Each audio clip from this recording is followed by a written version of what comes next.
Uncle and thank you Narayan uncle. शुक्राना गुरुजी, शुक्राना संगत का, शुक्राना सुधा आंटी का जो इतनी बैकएक के इस बाद भी आके पूरा 2 घंटे सत्संग अटेंड कर रही हैं। और वो चले गए हैं गौरव अंकल, ये वो, चलो उनका भी शुक्राना, बड़े अपने बिजी शेड्यूल से टाइम निकाल के आए।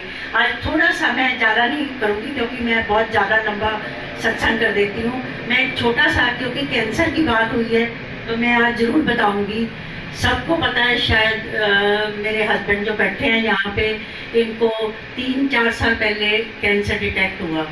वो टाइम था कोविड का।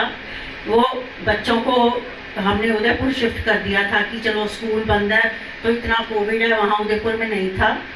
तो ये मैं और ये यहाँ थे और मैं रोज़ देख रही थी कि day by day he was deteriorating, रंग पीला हो रहा है, कॉन्स्टिपेशन हो रही है, ये हो रहा है, वो हो रहा है। बट मेरे से कुछ हो नहीं रहा था क्योंकि डॉक्टर्स मिलते नहीं थे और सब वर्चुअल वो जो फ़ोन पे बताते थे, जो दवाइयाँ बताते थे हम दे ही जाते थे। कुछ हो नहीं रहा था क्योंकि जो प्रॉब्लम थी वो थी, it was a colon cancer and it was a 3rd stage. He says कि 3rd और 4th के बीच में हम इसको गिनेंगे। ये शायद सूर अंकल को भी पता नहीं, हमने इनको बताया नहीं। खैर कोई नहीं, जैसे ही वो खुला तो हम डॉक्टर रणदीप सूद को फट से मिले।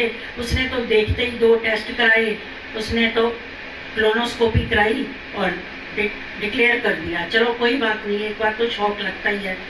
फिर एक सर्जरी हुई, मैं वो सारी डिटेल नहीं बताऊंगी। एक सर्जरी हुई, कीमो हुई, फिर दूसरी सर्जरी हुई।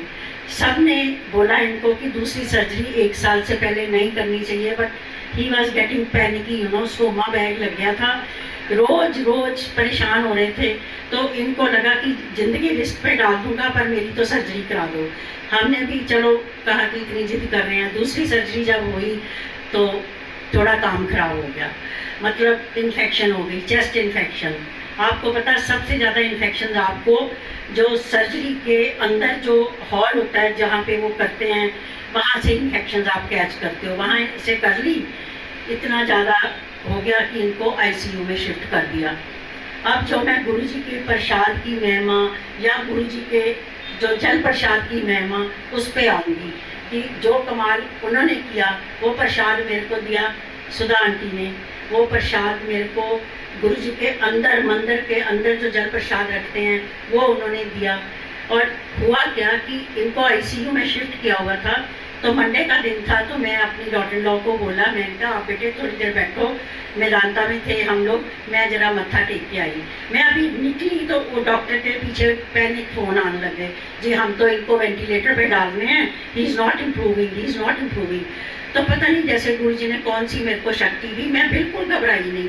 मैंने अपनी डॉटर इन लॉ को बोला, सान्या उनको बोलो जब तक मेरी मम्मा नहीं आ जाएगी आप वेंटिलेटर पे नहीं डालोगे।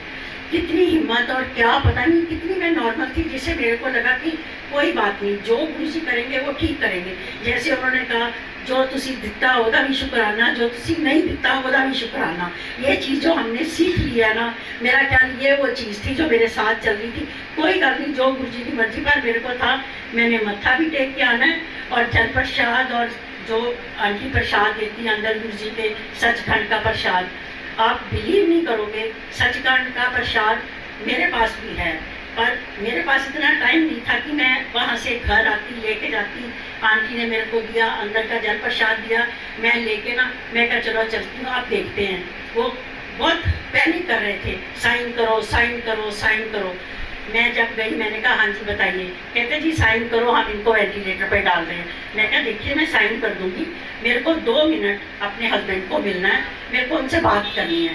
पता नहीं ये सब गुरुजी करवा रहे थे, बात करनी है। प्रसाद आपको पता आईसीयू में कुछ जाना है अलाउड नहीं होता, जैसे नारंग अंकल ने बोला। इनका भी प्रसाद कैसे सुधा आंटी अंदर लेके गई थी, या सुधा आंटी जानती है या थोड़ा बहुत मैं जानती हूँ, सारा तो गुरुजी जानते हैं, ठीक है ना। ऐसे ही हुआ।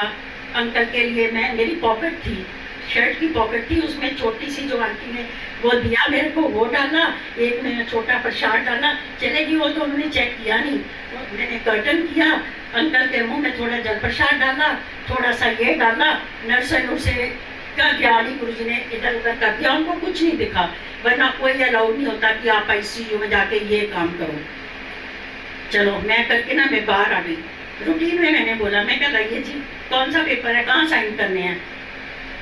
तो ऐसे मैंने पेन पकड़ा तो नर्स अंदर से भागती हुई आ गई। आप मानो आईसीयू और उसमें 1-2 मिनट का ही फर्क होता है जो बाहर ऑफिस होता है। मैं साइन करने को पेन उठाया, वो कहती वो नहीं जी नहीं, उनका तो वो बढ़ गया, वो पता नहीं क्या होता है, वो जो 35 था ना वो तो 65 हो गया, मतलब जो रेस्पिरेशन थी वो बढ़ गई। टर्म क्या यूज करते हैं मेरे को पता नहीं मेडिकल। नहीं जी नहीं, कोई जरूरत नहीं है वेंटिलेटर पे डालने की। मैंने पेन पकड़ा और ऐसे ही रख दिया। ये है हमारे गुरु जी का जल प्रसाद। और जो सचखंड का प्रसाद, सचखंड का प्रसाद वो नहीं है जो, वो भी है जो हमको दिया, सबको दिया। जो अंदर आज गुरु जी के कमरे में रख के जो सचखंड का प्रसाद बन रहा है वो भी उतनी ही अहमियत रखता है, क्योंकि गुरु जी के कमरे में जो एक एनर्जीज है, जो एक वो है, वो सारी वो इम्बाइब करता है। वो इम्बाइब करके जो लोगों को मिलता है वो अंकल को मिला और अंकल जी 9/9 हो गए और उसी दिन सेम डे रात को कमरे में शिफ्ट हो गए and he was healthy fine. So thank you thank you thank you thank you Guru ji, and thank you Narayan uncle, thank you Sudha aunty, thank you all the sangat for being here. Thank you so much. जय गुरु जी।